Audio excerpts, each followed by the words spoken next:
tout le monde, et oui, enfin, le moment est venu de vous parler d'insuline.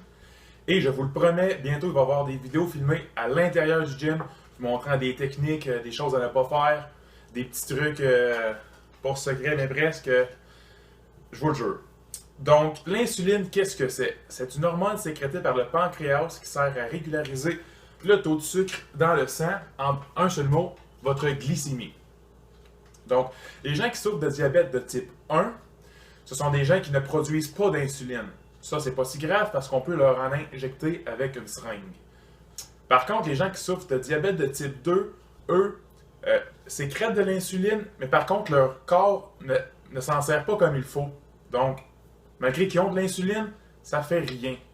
Donc ça, c'est pas mal plus dommageable pour leur santé. Et même si on en injecte avec une seringue comme les gens de diabète de type 1, ça ne sert à rien.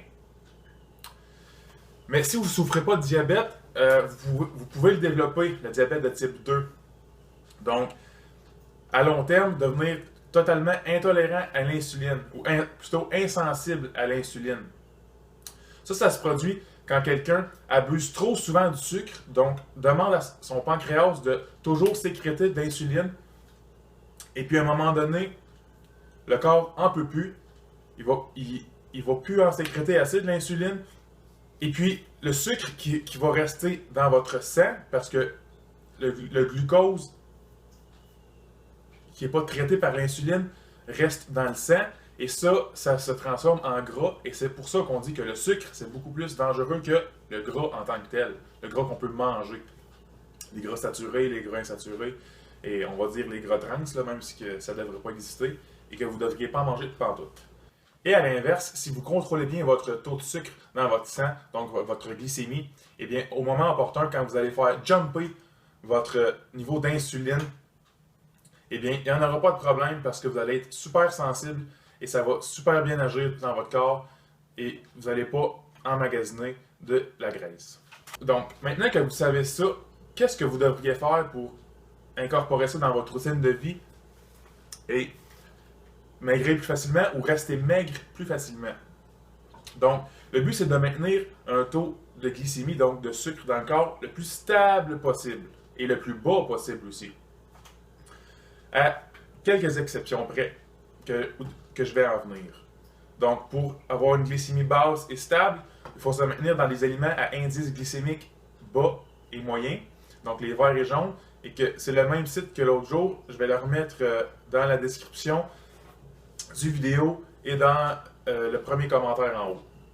Grosso modo, le but, c'est de choisir des aliments, des glucides complexes qui contiennent de l'amidon et des fibres, qui, eux, sont des formes de glucides qui se dégradent plus lentement dans le corps et font grimper beaucoup moins abruptement votre taux de sucre dans votre corps. Contrairement à des glucides simples, qui sont comme le sucre de table et tous les aliments qui peuvent en contenir, qui, eux, vont faire grimper votre glycémie dans le plafond très rapidement. Et ensuite, vous allez aussi avoir une baisse très rapide d'énergie. Donc, j'ai dit qu'il fallait garder notre glycémie basse et stable autant que possible, même, on va dire, toute la journée, sauf des exceptions. C'est quoi les exceptions? Ça va être après votre entraînement. À ce moment-là, vous avez vidé vos muscles et votre foie de leur réserve de glycogène, donc réserve d'énergie sous forme de glucose qui était stockée là. Ça, vous avez vidé ça avec votre entraînement. Donc là, c'est vraiment le moment de, on va dire, vous gâter ou aller chercher des sucres simples.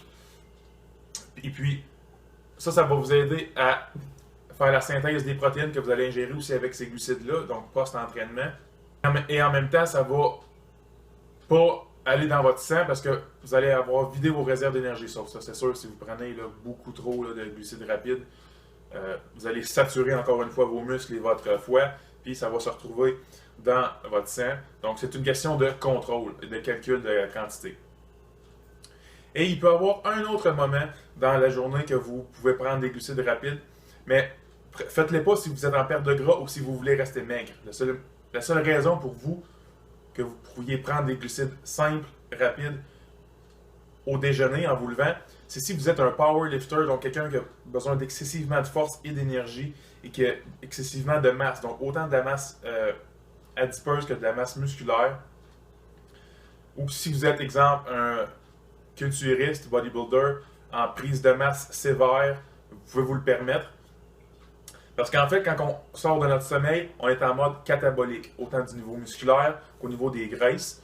Donc à ce moment-là, on brûle du muscle à petite dose et on brûle de la graisse.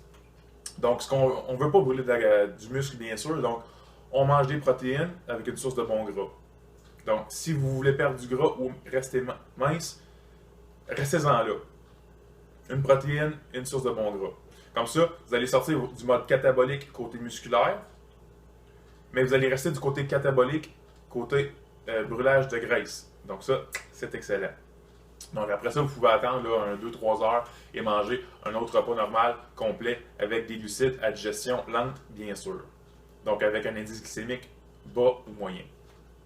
Concernant le tableau avec les indices glycémiques de plusieurs aliments, faites attention parce que vous devez être précis quand vous regardez l'aliment que vous allez manger. Si vous mangez une carotte, elle va être dans elle va être comment? Exemple, une carotte crue, c'est beaucoup moins glycémique qu'une carotte cuite. Donc, en la cuisant, l'indice glycémique s'élève. Donc, faites attention à ces petits détails-là. Soyez sûr de bien choisir et associer le chiffre à vraiment l'aliment que vous mangez. Donc, en conclusion, l'insuline, quand on sait comment ça marche, c'est pas trop compliqué. On s'en tient à des glucides à digestion lente. À un moment après l'entraînement. Et puis, ça aide vraiment à devenir plus maigre ou à rester maigre. Si vous avez des questions, gênez-vous pas. Et puis, on se revoit à une prochaine vidéo.